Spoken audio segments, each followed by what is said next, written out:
ప్రభాస్ కల్కి సినిమా కోసం దేశవ్యాప్తంగా అభిమానులు, ప్రేక్షకులు ఎదురు చూస్తున్న సంగతి తెలిసిందే.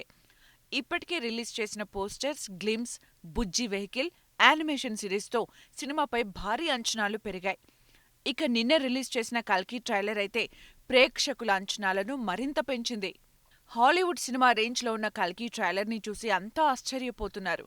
ఎప్పుడెప్పుడు ఈ సినిమా చూస్తామా అని ఎదురు చూస్తున్నారు. ఇక కల్కి సినిమా జూన్ 27న రిలీజ్ కానుంది. అయితే నిన్న ట్రైలర్లో చాలా ఆసక్తికర అంశాలు చూపించారు.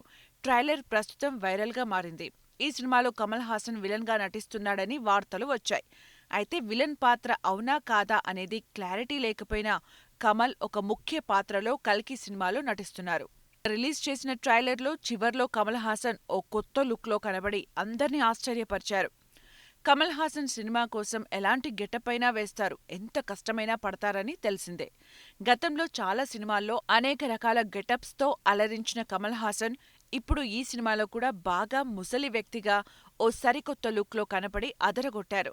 అయితే కమల్ హాసన్ ఇందులో కలి పాత్రలో నెగిటివ్ క్యారెక్టర్లో కనిపిస్తారని సమాచారం. దీంతో కమల్ ఫ్యాన్స్ కూడా కల్కి సినిమా కోసం ఎంతో ఆసక్తిగా ఎదురుచూస్తున్నారు. ట్రైలర్ చూశాక నాగ్ అశ్విన్ ఏదో భారీగానే ప్లాన్ చేశాడని అర్థమవుతుంది.